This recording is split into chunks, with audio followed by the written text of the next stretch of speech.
السلام عليكم ورحمة الله وبركاته. النهاردة معانا جولة في المشتل، وهنعرفك ازاي تشتري من المشتل بفضل الله كده الشتلة الصح، شتلة المانجا زي ما انتم شايفين كده. وهنقول لك مميزات وعيوب شتلة المانجا لما تيجي تشتريها من المشتل. زي ما انتم شايفين كده الشتلة اللي هشاور لك عليها ما تشتريهاش من المشتل، اسمها رقبة الوزة. رقبة الوزة دي بتبقى مزروعة غلط، تمام؟ بتبقى النوايا بتاعتها اصلا او الغرس بتاعها مزروع غلط. تشتري انهي شتلة بفضل الله كده؟ تشتري الشتلة العدلة اللي انت شايفها دي. الشتلة اللي انت شايفها دي هي شتلة عدلة، تمام؟ وبتبقى معاك في الزراعة، بتدي موسم واثنين وثلاثة وعشرة وألف موسم. أما دي ممكن تديك موسم واثنين وثلاثة وما تلاقيهاش تاني، تمام؟ ده بالنسبة لشتلة المانجا. احنا هنا معاك في المشتل، تمام؟ عشان نقول لك انت لما تيجي تشتري الحاجة الصحية، الحاجة اللي انت شايفها مزهرة و... والاسمار بتاعها والانباب بتاعها بيبقى واضح قدامك زي ما انتم شايفين. لو انت هتيجي السويس او انت من السويس، المشتل بتاعنا هنا قصاد مساكن الهيئة، تمام؟ في شارع الناصر. فاحنا بناخدك معانا جولة كده، نوريك حاجات كده في المشتل، تمام؟ طبعا في ناس بتشتري زي ما انتم شايفين. تشتري مثلا لو انت عاوز تشتري شتلة الريحان، تشتري الشتلة المزهرة الجميلة اللي زي دي بردك. لو انت عاوز تشتري شتلة مميزة جدا معانا هنا، تمام؟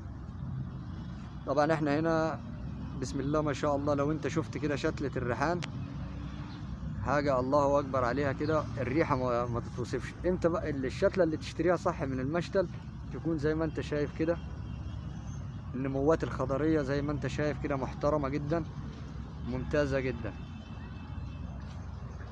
في هنا بقى اللي اقول لك عليه تشتريه وما تشتريهوش. بص عندك كده، دي ما تشتريهاش، يعني دي ريحانة وكل حاجة، بس بص عاملة ازاي النموات الخضرية، ما تشتريهاش اللي زي دي. بص عاملة كده، بص عاملة ازاي، بص الفرق، بص هنا دي داخلة على عملية زبول. اللي انت تشتريها بجد اهي. انا بعرفك ازاي تشتري الشتلة. بص عاملة ازاي، حاجة بسم الله ما شاء الله. ده اللي انت عاوز تعرفه. لو انت ناوي بقى تزرع، ما تروحش تجيب الشتلة اللي زي دي في الريحان. بص كده، دي شتلة يعتبر عاجزة عن، يعني مش عاجزة، يعني انت دي لو تصبر معاها شوية وتراعيها، هي بسم الله ما شاء الله فيها مثلا ايه الغلة اهي بتاعتها.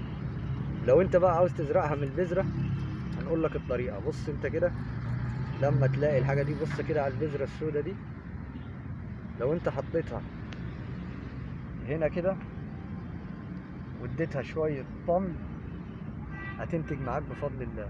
وعندك هنا جميع الشتلات في المشتل، ومشتل محترم جدا يا جماعة عندنا هنا في السويس، في كل اللي انت عاوزه يناسبك من زرع.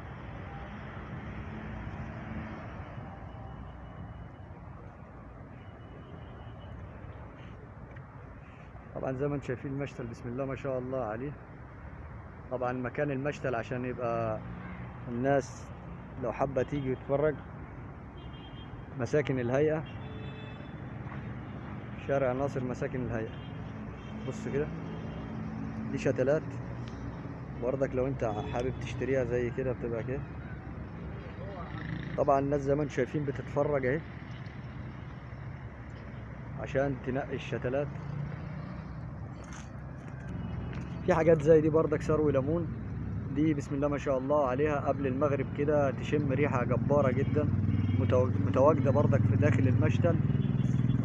دي الريحة بتاعتها الصبح وقبل المغرب بتبقى حاجة حلوة معاك، تمام؟ طبعا في حاجات كتير زي الموزة كده بتواجد برضك، شتلة الموز لو انت عندك ارض زراعية او واسعة وبتاع. طبعا مساكن الهيئة زي ما احنا قلنا يا جماعة قصاد مساكن الهيئة بالظبط. في جميع الشتلات اللي انت عاوزها موجودة هنا بفضل الله في المشتل. شارع ناصر، شارع ناصر امام مساكن الهيئة، تمام؟ المشتل متفرع من مدينة الصباح زي ما انتم شايفين كده بسم الله ما شاء الله. ده طبعا لو انت عاوز تشتري الشتلات وتتعرف على الشتلات تقدر تيجي هنا تسأل، تمام؟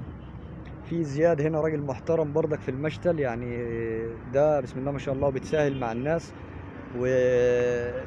وبيديك الاسعار مناسبة وحاجات جميلة، وتقدر ايه تتفاوض في الاسعار، وتقدر تخلي قدام بيتك جنينة بسم الله ما شاء الله فوق السطح. لو انت عاوز شتلات صغيرة، عاوز شتلات صبار، عاوز شتلات ريحان، عاوز نعناع او ريحان او اي حاجة من الشتلات، عاوز الصبار بانواعه واشكاله، حاجة بسم الله ما شاء الله ممتازة جدا زي ما انتم شايفين.